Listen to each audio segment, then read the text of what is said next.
Hello, beautiful soul. I'm Vicki Howie of chakraboosters.com, the creator of Chakra Boosters Healing Tattoos. And today I'm coming to you from Seattle, Washington, and that's why I'm inside, because it's rainy and gray as it usually is, and I'm resorting to my high production values of shooting in front of a closet. Yeah.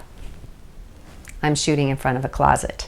So thank you for sort of just going with me on this, letting me wing it as we continue on our series of the #1 myth for each chakra that blocks that chakra. Now, myths can be pretty sneaky because myths come through our DNA and our lineage. They come from when we're very young and being taught as a child. They come from social messages throughout our culture, sometimes through advertising. It's through judgments that are out there in our culture.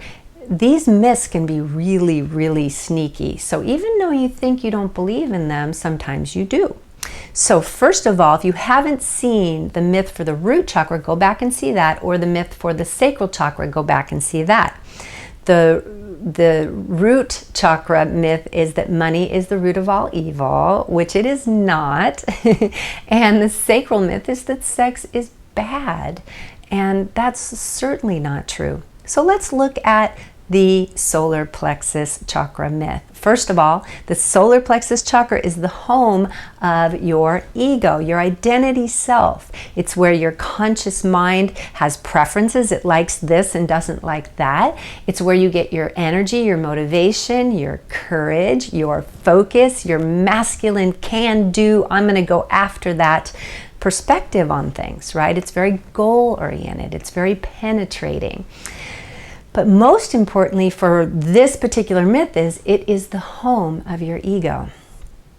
And as many of you know, the ego has been the scapegoat of spirituality for a long time. And there were reasons in a day and age where we actually weren't as embodied or able to deal with our ego. But in this age of awakening on this planet and much more embodied enlightenment, which means our whole being is learning to wake up, not just us needing to meditate and supersede this physical vessel, but rather in our day-to-day life, we can be more conscious and awakened and bringing heaven onto earth through our being, our actual being. And because of that, the myth that the ego is the enemy of enlightenment is not true. Did you get that? The ego is the enemy of enlightenment, has been the myth, the lesson, the undercurrent feeling and thought in our culture, in the Western culture anyway, for a long, long time. And I know coming from a yogic culture where I learned a lot about the chakras, in that culture there's a lot about getting beyond the ego and going around the ego. And the truth is that in this embodied age, the ego can actually be a helpful vessel in integrating all parts of yourself into your awakening. So it can be about turning things that are subconscious over, making them conscious. The ego is the part of you that you need to have a good identity self. And if you want to incorporate your spirituality into who you are, into your day-to-day life, the ego is important.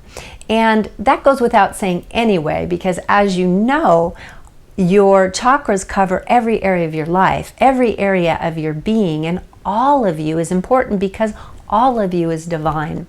But let's get specific on the ego, because you may be actually already resisting this idea a little bit. And if you are, the main reason that we need to sort of reframe things is because we don't even use the word ego correctly in our culture. We call people egotistical when they actually don't have a healthy ego. Now that's highly unusual, because normally if we wouldn't call someone, if someone's generous, we call them generous. We don't call them greedy, right? If someone is callous, we don't call them compassionate. If someone is lazy, right? We don't call them hardworking. We don't flip words around and use the opposite term for it. But that's what we do with ego.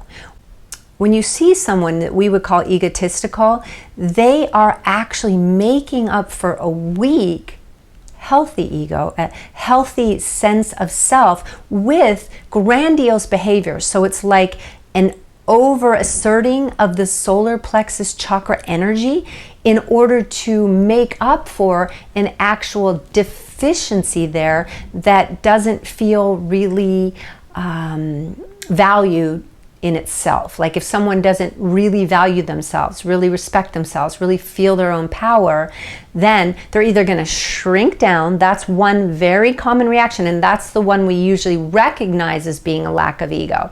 But then there's the other side of it, which is they overdo it. They say, I'm the best in the world, and they become a braggart, and we basically have some people in the public eye right now who are very much like this. And when they're doing this, the key to realizing or gaining back our understanding of ego is to say that is not egotistical in the sense of having, over much ego. It's actually a sign of not having enough of a healthy ego. Okay, so we need to flip that. That's the first thing we need to do. So if we need to flip that and we want to start thinking of egotistical, I don't think we can ever claim that word back, actually. Let's just be honest. It is so entrenched in us to call somebody who's overacting and overreacting to things and taking things too personally and being grandiose. We're so used to calling that egotistical that that word is always going to stick with that kind of behavior. But at least realize that this is one of those few terms that we use incorrectly. That when somebody is acting that way, they're actually lacking true healthy ego. So what is a healthy ego and what are the signs? Well, let's look at a few of them, okay? I have quite a few here that I want to give you because that will help us. If we start to understand what a healthy ego is, then we can start to cultivate more of that and have a more positive regard for what it means to have ego and to actually have your ego be an ally in your day-to-day life, which it's meant to be. It's your conscious self, and also to help you on your spiritual path of integrating more of who you are. Sign number one that you have a healthy ego is that you can graciously accept praise. I know this is a toughie for many people, isn't it?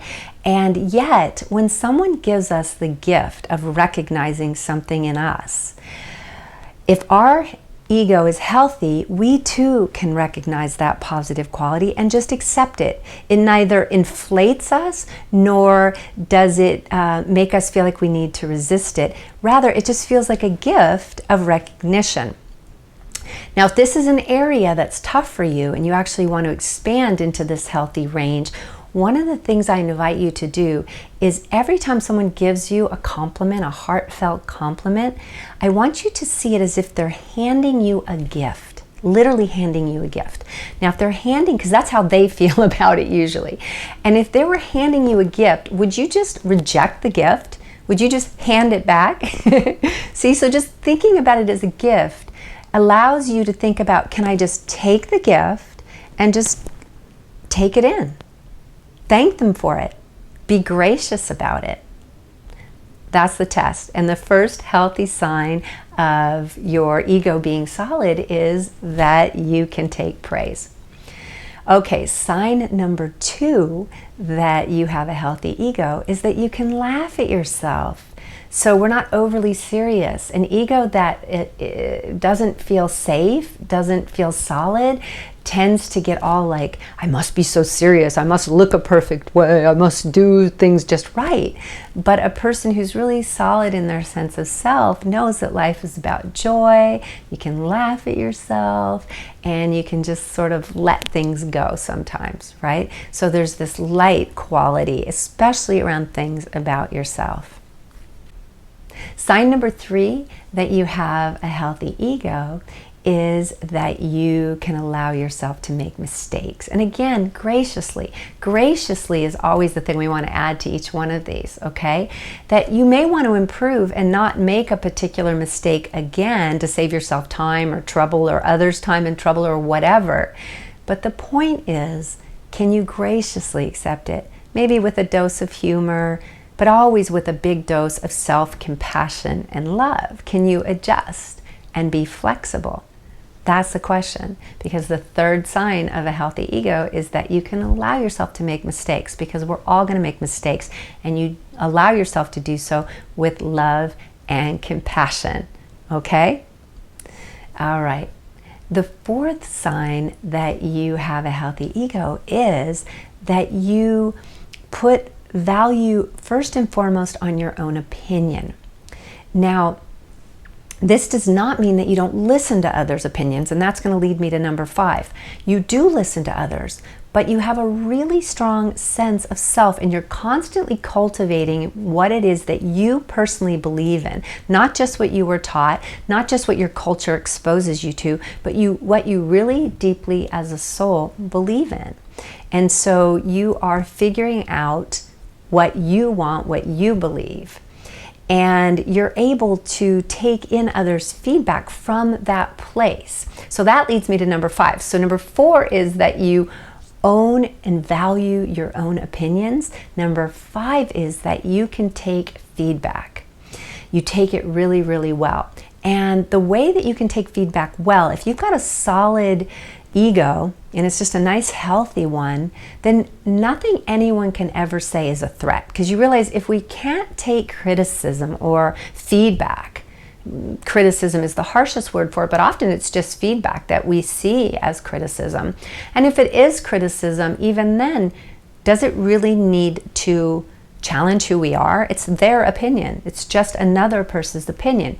So you're able to take feedback from a place of, you can look at each piece of feedback like it's this little gem or stone and look at it and decide if you want to put it in your mosaic. You decide from your own sense of self where you want it to be, and you're not reactive about it because it's simply another person's opinion. They have the right to their opinion, and you can utilize their opinion when you look at how it affects your opinion or how it resonates with your truest, deepest opinion.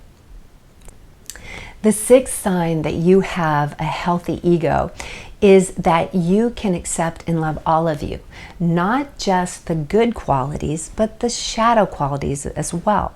As humans, we are literally part of the hologram of the divine. We are part of the divine. We have all potentialities within us. So a big part of our journey, if we are really going to be conscious in our ego, is to understand that we have all potential within us, all the negatives and all the positives, and they're all latently in us at all times.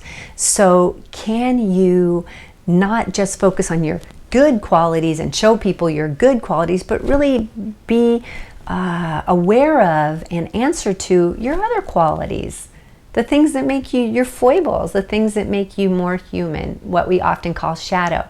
And there's a bonus point to this one that's really hard for some people, but if you can do this, this is even deeper, which is, can you recognize that when you're judging others to the point where you're resisting them, like you're judging them and it's giving you this pushback feeling where I don't like them, I don't want to be around them, ooh, when you're getting that, it means that the quality that you're resisting, if someone is greedy and you're resisting that quality, that particular quality is a quality you haven't accepted in yourself. That's just a basic tenet in shadow work. So if you have a really healthy ego, you also realize that any judgments that you have of others are actually judgments that you first and foremost have of yourself, and you don't want to see that aspect. And you can say, yeah, well, I judge people because they're always late, but I'm never late. Well, latently, you may never be late because maybe your parents made you on time all the time when you were a kid. And so you're always on time, but there's a part of you that wants to be late because we all have all parts, right? And so there's a part of you that is that late person that you don't let evolve, you don't let emerge. So you're convinced that you are not like those people that are late, right? And you judge them because you're afraid to love and be with that part in yourself. So you can love and be with that part in them, or you can love and be with that part in you. Either way, you can go directly to the medicine here and then you'll be easier with others, or you can be easier with others and that'll help you to be easier with yourself. But it works great either way. Sign number 6 that you have a healthy ego is that you're willing to take risks, not ridiculous risks. We're not talking about jumping off of cliffs unless you're really skilled at that, right? There is cliff diving in Hawaii and other places. It was actually created in Lanai. But it means simply that you aren't always playing it safe. You believe in yourself enough that you're willing to have some activity and excitement in your life. You're willing to take little calculated risks, like safe and calculated. I mean, really, I recently watched the movie, I think it was called Free Solo, and Alec, the climber, he went up the face of El Capitan, but he literally mapped out every single handhold. He did it dozens and dozens and dozens of times with equipment until he took the equipment off and he went without it. So even for him, he was very clear in the movie that he saw it as a very calculated risk. He knew his life was at risk, but he also knew that he had a strategy for every step of the way. So you take calculated risks. That's number 7. The 8th sign that you have a healthy ego is that you have boundaries and you enforce your boundaries. So this means if someone does something or says something that's really disrespectful, you don't just lose it and wig out, but you don't accept it. So again, the really healthy ego doesn't see things as a threat, but it will not accept things that don't value self. Can you feel the difference in that? When you're threatened, that means that you're actually weak, right? One who is weak feels threatened, and that creates aggressive behavior in return. But when you feel solid, you're just no nonsense. If someone does something disrespectful, you just say, hey, that's not okay. There isn't even a big tough guy thing. It's a no. It's a clear no. And what's interesting is just how cleanly that works. It doesn't bring anybody else into a drama. So you have clean, clear, non-reactive boundaries that are very strong. Can you feel that? That's number 8. Number 9, that you have a healthy ego, or sign number 9 that you have a healthy ego, is that you know you have greatness within you. And you also know that everybody else has greatness, because you realize that we are all part of the divine. We are made of awareness energy. We are made of God stuff. We are all divine. So you are a big fan of anything is possible, and you believe that about yourself, and you cheer others on. You believe in others as well. So you believe in everybody's potential and everybody's greatness. And number 10 goes hand in hand with that. It's the flip side. You are humbled when you have a healthy ego. You're humbled by the fact that we are all a slice of the divine. So we are all great. And that greatness means that we are all equal.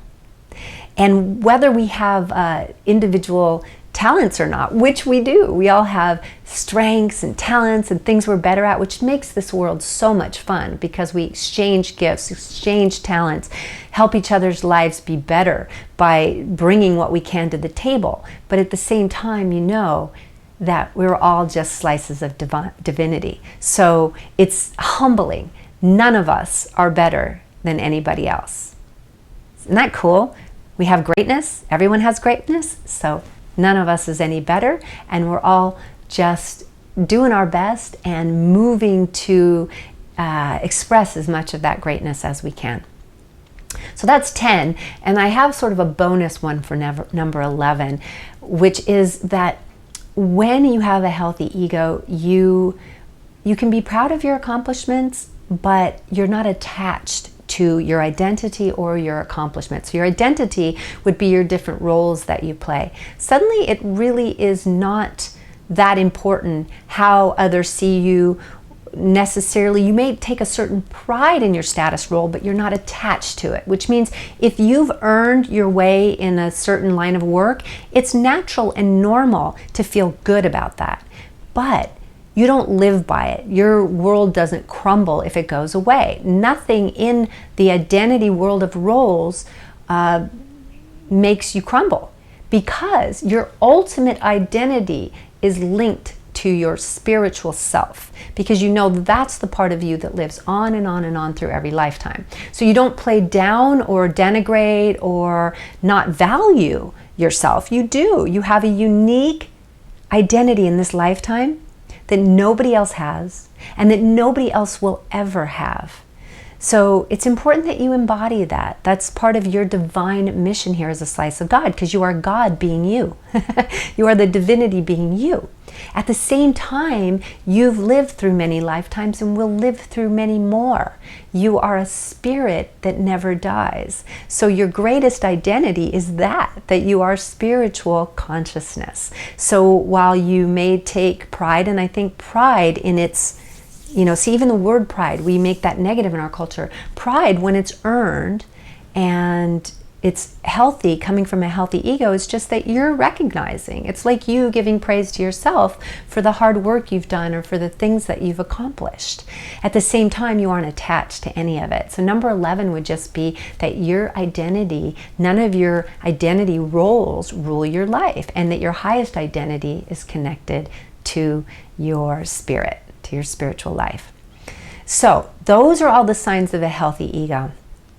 You can work on those and actually bolster those things if you find that any of them are a problem. I myself have been working in this area for a long time because I was modeled. My mother was an alcoholic with a very weak ego structure, and everything was about blame to others, and it was dangerous. It was actually, there was a lot of anger. So for me to learn, how do I be powerful but be gracious? And how do I love myself when I didn't have many role models, if any? Pretty much my dad, till I was 1, who did that for me. How do I do that? So I've had this curiosity around this. So, but what I'm aware of is that the ego, the solar plexus structure of self, is the part that likes things and doesn't like things and has preferences.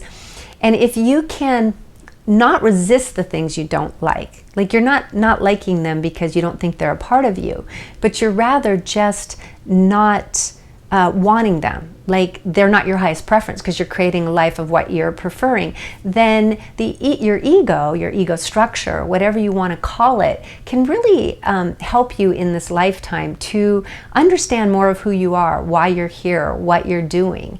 And if you use it in that shadow sense that I talked about, it can really, really bring more integration of all the parts of yourself, and it can allow you to do conscious work where you don't allow yourself to make others your scapegoat by judging others and making them wrong and pushing them away because they're not like you. Because actually, you're much bigger than you could ever imagine. You have so many different parts, even parts that you've never seen. So guys, those of you watching this video, let's change this. Let's take the ego down, or out of the doghouse, okay?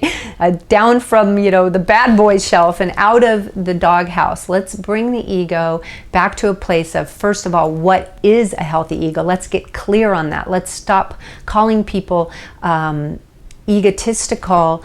If we can, let's just look at that and say that person's not overly egotistical. That person is someone who's actually lacking ego, lacking healthy sense of self.